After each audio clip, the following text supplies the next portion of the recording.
I'm Marlene Hutchinson, and welcome to Tips for Guitar Playing Success. As many of you know, I've been sharing my guitar playing tips every Thursday for more than 10 years. It's been my way to hopefully help you stay motivated, be inspired, and continue expanding your guitar playing journey. If you're interested in more learning resources like my guitar courses, Lesson of the Month Club, coaching, Thursday Tips blog, and more, go to my website, marlenesmusic.com. And for anyone who's listening and feeling like you're missing out on all the guitar playing fun, you can easily get started with my super simple Learn to Play Guitar in a Day course. Now, on to my guitar friends interview. We thought it would be fun for someone to interview me in honor of the show's second anniversary. In this Guitar Friends interview, I was a guest on Stephen Leavitt's podcast show, The Language of Creativity. We had fun talking about new beginnings like tips for guitar playing success and learn to play guitar in a day.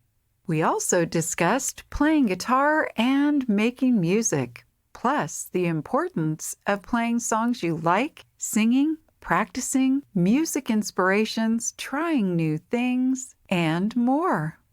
I hope you enjoy this segment of the interview, and thank you, Stephen, for inviting me to be a guest on your show. Marlene Hutchinson, you're a guitar teacher, you're creative, you're a mom, and you've been on NPR. You've also been on PBS. And you have a special that you did where you learned to play guitar in a day. Yeah. So I guess, we can just jump right in. We met at NAMM, actually. We met at a podcasting panel and you sat right next to me. Yeah. And you're like, what's he talking about? And I was like, I'll tell you later. And I handed you my card. You know what I remember about it, and I think about it so often. Previous to meeting you in that seminar, that was January 2020. In 2019, at the end of 2019, I thought, I really want to do a podcast, but I have no idea how to do that. And so I saw, on the NAMM schedule that they had podcasting classes, and I thought, perfect, I'm going to go to those workshops and clinics, and I know nothing, so whatever I can absorb will be great. And I remember sitting in that workshop, and you're sitting next to me, and the guy is talking about all this tech stuff, which now if I were to sit in on it, I'd probably have a little better understanding. But he's talking and he's using all this terminology, and I can still remember turning to you going, do you know what he's talking about? I mean, it sounds Greek to me. And you were so nice about it. You were just so great. You're like, yeah, I'll explain it. Well, it was kismet, I think. I definitely felt like, so you, at that time, were just wanting to start a podcast. And you're like, I have all these blogs that I've written over the years and I teach guitar and I'd love to start a podcast. And I think I'm just going to do like this really short format, like 5 to 7 minutes of just me revisiting the material from my blogs and doing lessons on a podcast. And I'm like, that's actually a really good idea. So you started Tips for Guitar Playing Success. Yes. Tell me what that was like. I mean, you go in, you're like, I want to record a podcast. What was kind of your next step? Well, meeting you, like you said, was kismet. I mean, that was definitely, God or your higher being or whatever, totally watching out for me.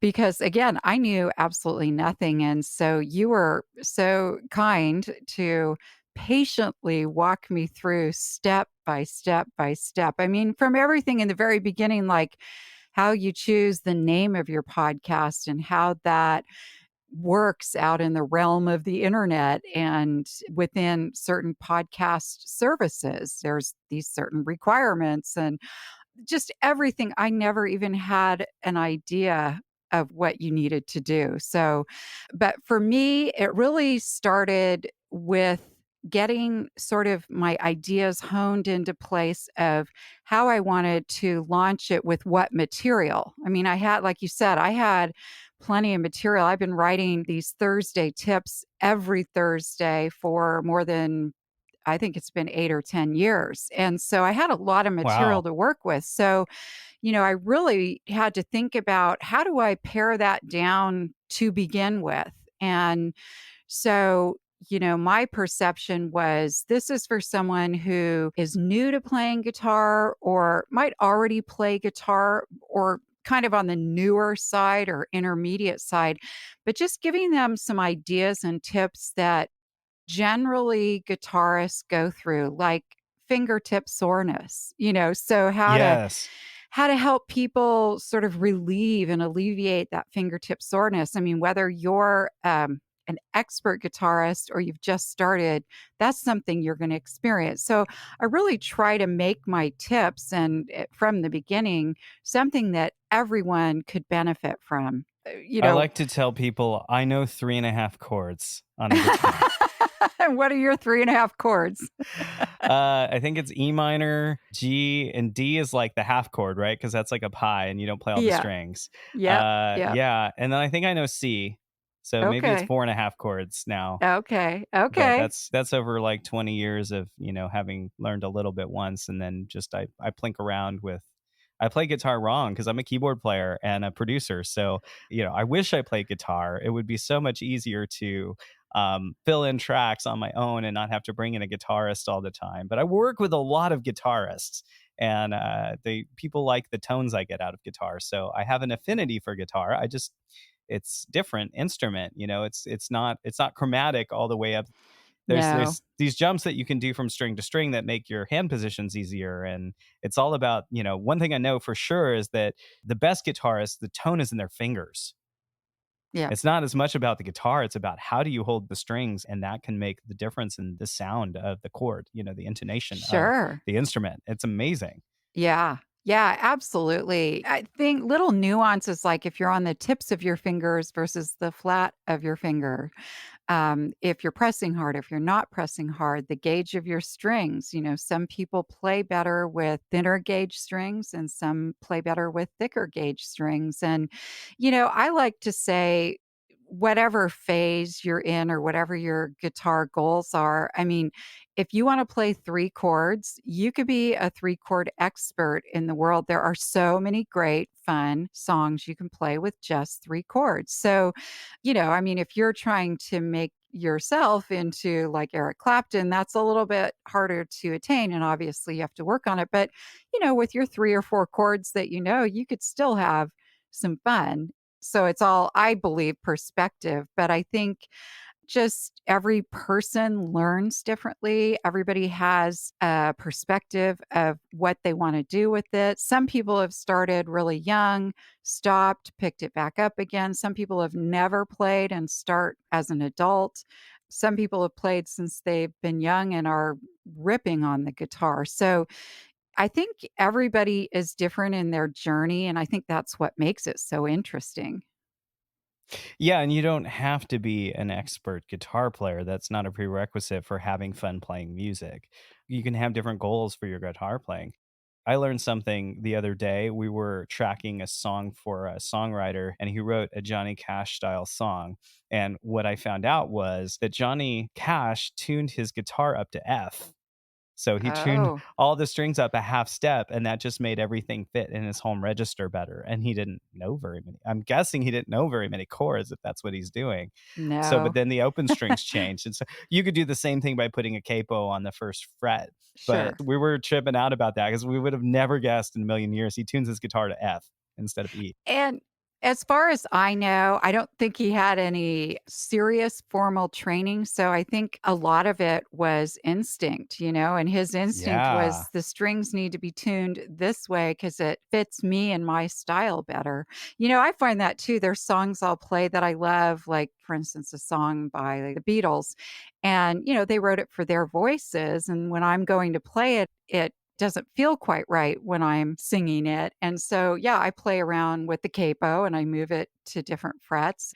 and then it fits my voice better. So there are those options. But yeah, as far as goals in your guitar playing, that's just so personal and it's so fun to hear and watch people on those journeys. I had one student and now has become a very good friend that I jam with, and he just really embraced finger picking style.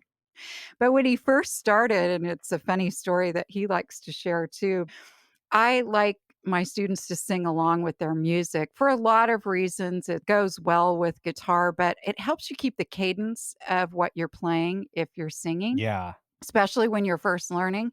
And he looked at me and he said, "I don't want to sing. I just want to play guitar. What do you mean I have to sing?" And I said, "Well, that's kind of the way I roll. So, just work with me on this." And he did. And he's the first person now, and even soon after when I had him start singing, he will tell you he absolutely loves singing when he's playing guitar. Wow. So, And he didn't think he would. and That's he didn't cool. think he would. No, he thought he was just really only going to play guitar. Yeah, and it's cool to try new things. My favorite thing to do right now is to pick up an instrument that I don't know. And because I have all this experience with music theory and piano and producing, when I pick up something new, I come at it with a beginner's mind. Yeah. And I can take that depth that I have with music, but I can just apply the most simplest things and I can just play around with intervals and tone spacing and different rhythms and how does the instrument feel in a certain register. And it's just the fun returns. It just becomes like new again. And I love that about being a beginner. It's so fun. I love that statement too, the beginner's mind. That is so true. I actually find that guitarists who teach themselves, who like never had formal training, come up with the best riffs. Because they don't know that you're not supposed to play it that way. Like, they'll just try stuff and it just sounds cool. They don't know what chord they're playing. They're just like, "What am I playing?" And it's my job to kind of figure out where it wants to go from there, Sure. but it's just like there's no limits on what they can come up with, and I think that's amazing. Right. And I think that is super, super important to impart to people that there are no limits. What you want to do is what you want to do. If you hear a sound and you like it, play it. There's no, I suppose, unless you are classically trained and needing to play certain ways. But even in that realm, I think some of the most beautiful creative sounds come from just noodling around or just playing around. Or some people, they hear a tone in their head and they match it on their guitar and then they embellish from there. And it's not necessarily, you have to follow the rules or else.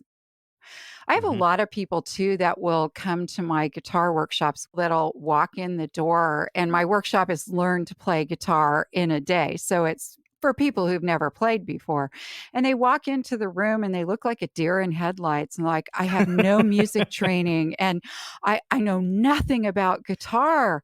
And I look at them and I say, great. I got you covered because I assume you know absolutely nothing. And to a point you brought up a little while ago with your background in piano and other instruments, when I play something new, like I learned guitar, and because I already played piano, there was definitely some similarities enough, at least in the music theory portion, where I believe it helped me to catch on quicker. So thanks, mom and dad, for piano Definitely. lessons when I was 7 years old. But I later, then a few years after I learned to play guitar, I decided to play ukulele, which is not a big stretch. It's not a far stretch from playing guitar, but enough. I But mean, all the the root strings strings. are different. Yeah, it's different Exactly. order of notes.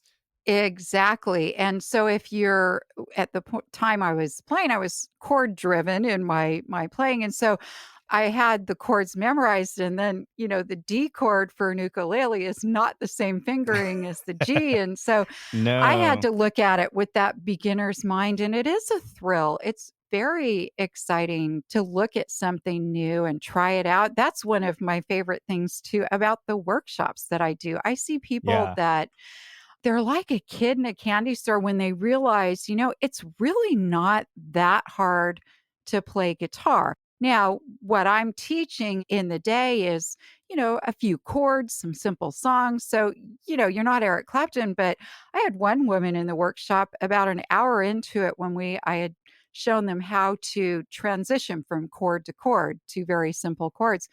They were working on it on their own. And she all of a sudden, I kind of was walking by her and she looked up at me with this, like, you could see the Alleluia chorus and the light bulb going on. And she just said, I get it. This makes sense. I can do this. And it's like, yeah, you Wow. can. That's amazing. Well, in oftentimes helping people check something off their bucket list or find a missing part of themselves that they lost when they went into a corporate job, right? Yes. Yes. Well, That's I think amazing too, work. one of the I think the benefits of that one-day program is I had a lot of people that wanted to learn to play guitar, and they were really feeling sort of a time crunch. Like, I had people come to me and say, I'd love to try it or I'd love to learn to play guitar, but I just don't have time for weekly lessons and Mhm. things like that. And even just trying it out. And that's kind of the beginnings of the idea for my workshop was, well, wait, maybe you could do something that's like a one-day program where you could really successfully introduce people to the easy way of learning to play guitar. You don't Yeah. have to have experience to do my program. You don't have to be able to read a note on a sheet of music. I just guide you through in very simple ways to start strumming and making it sound good because that's fun.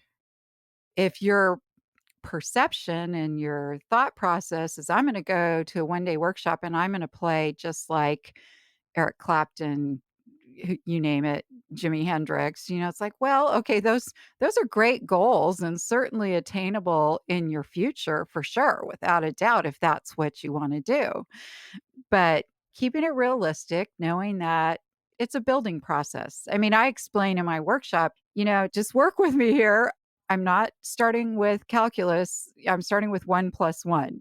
Because Yeah. in school, we don't start with calculus. We start with 1 plus 1, and then it builds from there and it keeps building, right? And that's what I try to impart is you aren't starting out doing everything. You're starting out building up to whatever you wanna do. Yeah, I tell you what, I was a terrible piano student. Like, I I finally broke down and asked her. My mom would say, "Well, you like playing the piano. Do you want lessons?" No, no, because I didn't want to practice. I hated practicing, or this idea of practicing. I think it was that idea of how practicing was supposed to go in my head. And so finally, I heard some song in my head that was playing, and I woke up with it, and I couldn't get rid of it. And so I sat down on the Mhm. piano, tried to play it, couldn't play it, and then just broke down and said, "Okay, mom, I want piano lessons." I'm ready now. So the first 2 or 3 teachers I had, it, like, didn't work for me. Like, they wanted to do all the fundamentals and break it down to, and I'm an ear player. So they say, "Okay, now read the music ahead," and I just completely get lost. I mean, I don't think I have dyslexia, but it's like I have musical dyslexia. When I look at sheet music, everything just jumbles together and turns upside down. So it was really intimidating. And also the music that they were trying to do is, it wasn't the music I was hearing. It was also this classical approach. Nothing wrong with classical, but I feel like now, after 30 years of playing, now I'm ready to learn classical. And so it was this rote method of teaching. And, oh, did you practice? Did you do your this, that, and the other thing? And, like, then I got a teacher at a local music store.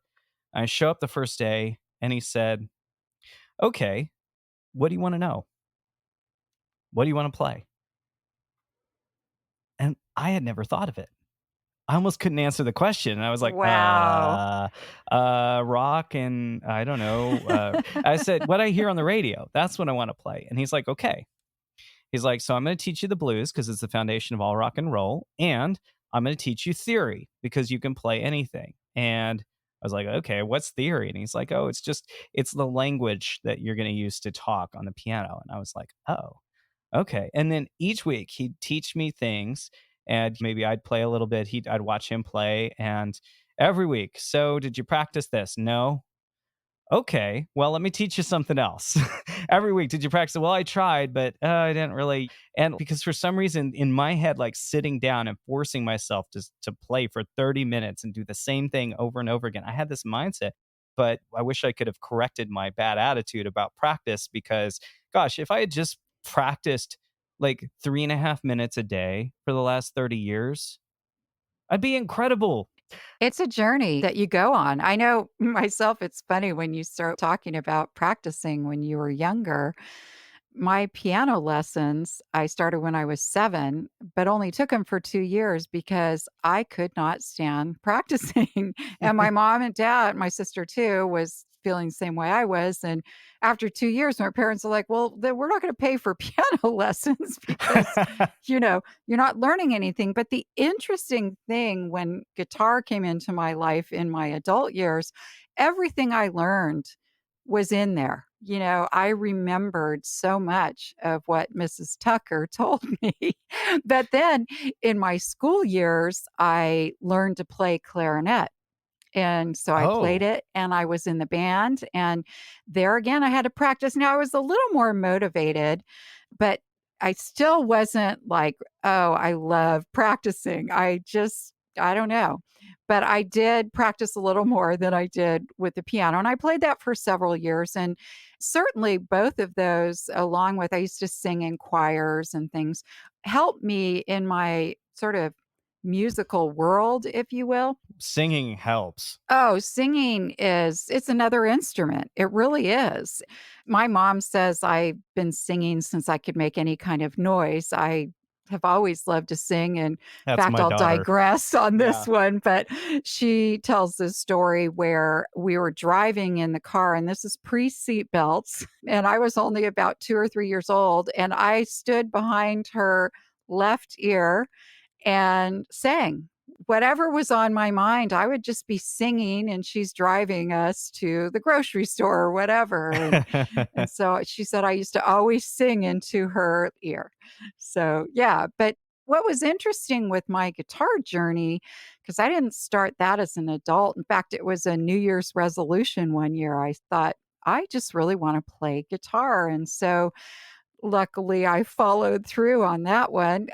I got a starter guitar and found a group lesson at like the local adult school.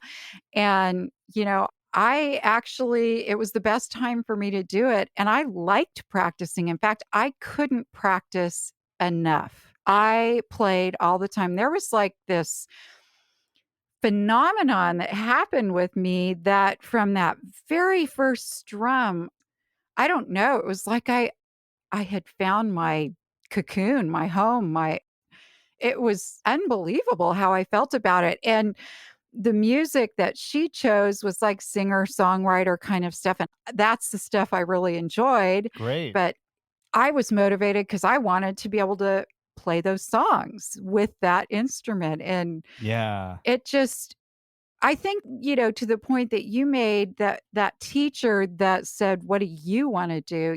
For me, it made a big difference that, first of all, I wanted to learn more about the guitar. From that first strum, I could tell. I wanted to know how to play different chords, how to strum, how to pick, how to flat pick, how to I just hook, line, and sinker. I just wanted to learn it all. But I think what really resonated with me, and I try to do this with my students, is, what do you want to play? Like, even my Yeah. private students, or if I'm in the workshops, and we'll be working on some chords, and I'll be like, "Well, what kind of music do you like?" And they'll say Beatles or I don't know, John Denver or Sheryl Crow, whatever it is.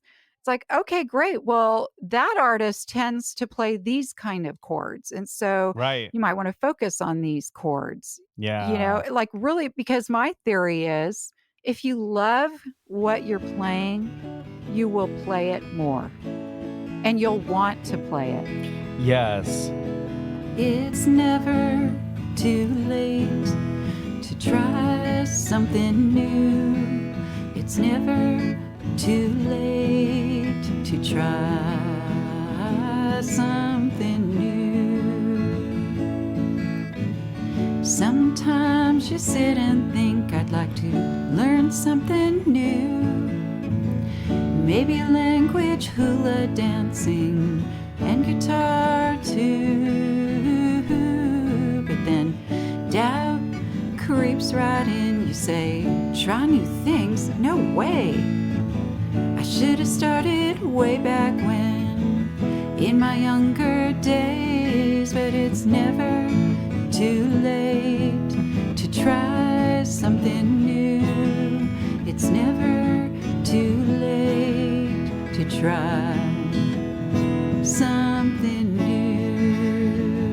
I hope this episode's tip has helped you to continue expanding your guitar playing skills and knowledge. If you'd like to learn more, please check out the many learning resources available at marlenesmusic.com. Thank you for joining today's podcast, and as I like to say, play on. If you enjoyed this portion of the interview and would like to hear more, you can listen to this interview in its entirety at thelanguageofcreativity.com/Marlene. And you can find that link in the show description.